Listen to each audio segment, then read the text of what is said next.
नमस्कार. मुलुक महाराष्ट्राची सुरुवात एका ब्रेकिंग न्यूजनं. अखेर दीनानाथ मंगेशकर रुग्णालयाला उपरती झालेली आहे. आजपासून इमर्जन्सीमध्ये अनामत रक्कम घेणार नाही असा ठराव रुग्णालय प्रशासनानं मंजूर केलेला आहे. आजपासून त्याची अंमलबजावणी होईल. अखेर 2 दिवसांनंतर दीनानाथ रुग्णालयाचे संचालक धनंजय केळकर यांनी आपली भूमिका पत्र लिहून स्पष्ट केली. दरम्यान रुग्णालय प्रशासनानं रुग्णालयाच्या नावाचा बोर्ड हटवलाय. काल या बोर्डवर काळं फासण्यात आलं होतं आणि चिल्लर फेकण्यात आली होती. तर राष्ट्रवादी काँग्रेस शरदचंद्र पवार पक्षाच्या वतीनं दीनानाथ मंगेशकर रुग्णालयावर चिल्लर फेकण्यात आले. त्यामुळे रुग्णालय परिसरात बंदोबस्त वाढवण्यात आलेला आहे.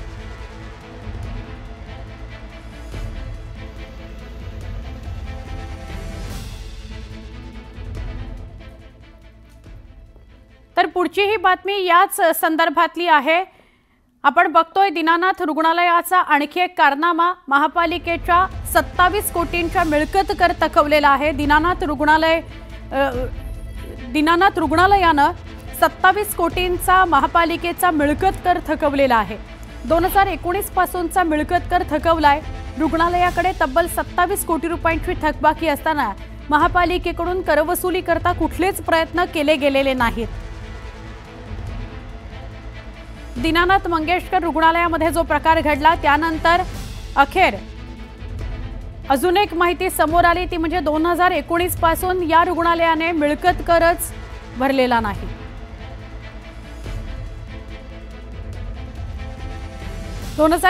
पासून मिळकत कराचा एकही रुपया भरलेला नाही या रुग्णालयानं आणि महापालिकेने सुद्धा त्यासाठी पाठपुरावा केलेला दिसत नाही. 27 कोटी रुपये दीनानाथ मंगेशकर रुग्णालयाचे मिळकत करापोटीचे थकलेले आहेत, जे महापालिकेला देणं आहे.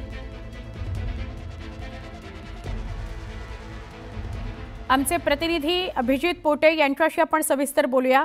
अभिजित, एकतर या हॉस्पिटलला उपरती झाली आहे आणि त्यांनी एक ठराव पारित केलेला आहे इमर्जन्सी भरती संदर्भातला, हा एक भाग. आणि दुसरं म्हणजे मिळकत करापोटीचे 1-2 नव्हे 27 कोटी थकतात आणि महापालिकेचं दुर्लक्ष आहे. सुवर्णा, या 2 खरं तर महत्वाच्या अपडेट्स जे आहेत या दीनानाथ रुग्णालय मंगेशकर प्रकरणाच्या संदर्भात लागतील. कारण जो गदारोळ गेल्या 3 दिवसापासून या रुग्णालयाच्या बाहेर चालू आहे किंवा सोशल मीडिया. अभिजित, काही क्षणासाठी तुम्हाला थांबवते. तुमचा सलग सविस्तर आवाज आमच्यापर्यंत पोहोचत नाही.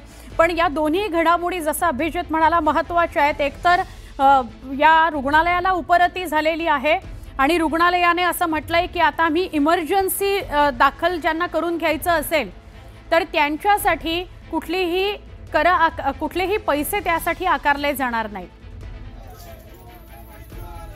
पुढे जाऊया. पुण्यातल्या दीनानाथ मंगेशकर या रुग्णालयामध्ये गरोदर महिलेवर उपचार करण्यासाठीचा खर्च म्हणून 10 लाख रुपये मागितल्याचा आरोप आहे. या महिलेचा मृत्यू झाल्यानंतर सर्वत्र संतापाची लाट उसळली. या प्रकरणी पुणे पोलीस अधिक तपास करतायत. पोलीस आज पुन्हा भिसे कुटुंबातील सदस्यांचा जबाब नोंदवणार आहेत. अलंकार पोलिसांकडून दीनानाथ मंगेशकर रुग्णालयातील डॉक्टरांचे जबाब नोंदवून घेतले जाणार आहेत. आज रुग्णालयातील सीसीटीव्हीचीही पडताळणी केली जाणार आहे.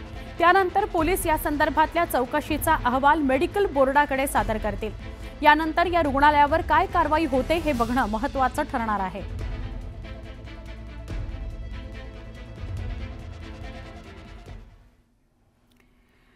ही बातमी आहे या रुग्णालया संदर्भातली. दरम्यान मुख्यमंत्री देवेंद्र फडणवीस आज पुण्याच्या दौऱ्यावर आहेत. पीडित कुटुंब मुख्यमंत्र्यांची भेट घेणार आहे. गर्भवतीच्या मृत्यूप्रकरणी दोषींवर कारवाईची मागणी या कुटुंबानं केली आहे. भिसे कुटुंब मुख्यमंत्री देवेंद्र फडणवीस यांना आज भेटणार आहे. देवेंद्र फडणवीस आज पुण्याच्या दौऱ्यावर आहेत आणि त्याच वेळी हे भिसे पीडित कुटुंब हे मुख्यमंत्री देवेंद्र फडणवीसांना भेटणार आहे. गर्भवतीच्या मृत्यूप्रकरणी दोषींवर कारवाईची मागणी करण्यात आलेली आहे. आज मुख्यमंत्री देवेंद्र फडणवीस यांना या संदर्भातलं निवेदन हे भिसे कुटुंब देईल अशी माहिती मिळते आहे.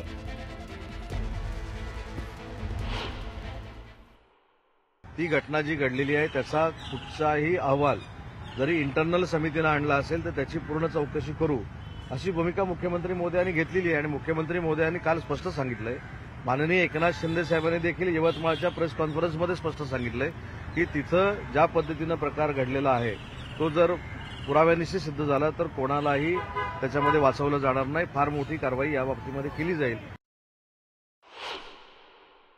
ती महिला आलेली होती, तिला नुसतं ॲडमिट केलं असतं काय बिघडलं असतं? ते पब्लिक ट्रस्ट ॲक्टखाली आले असते तर बिल झालं असतं. महात्मा फुले जीवनदायी तिथे लागू नसणारच, तर हे हॉस्पिटल लागूच करून घेत नाही. त्यामुळेच अशी घटना घडतात. आणि मग नातेवाईकांचा आक्रोश, एखादं मृत्यू होणं, या फार त्या घरात काय 2 मुली, आता मुलं झाली, काय करायचं त्यांनी? हा फार मोठे प्रश्न असतात. त्याने थोडंसं मानवी भूमिकेतून बघण्याची आवश्यकता आहे.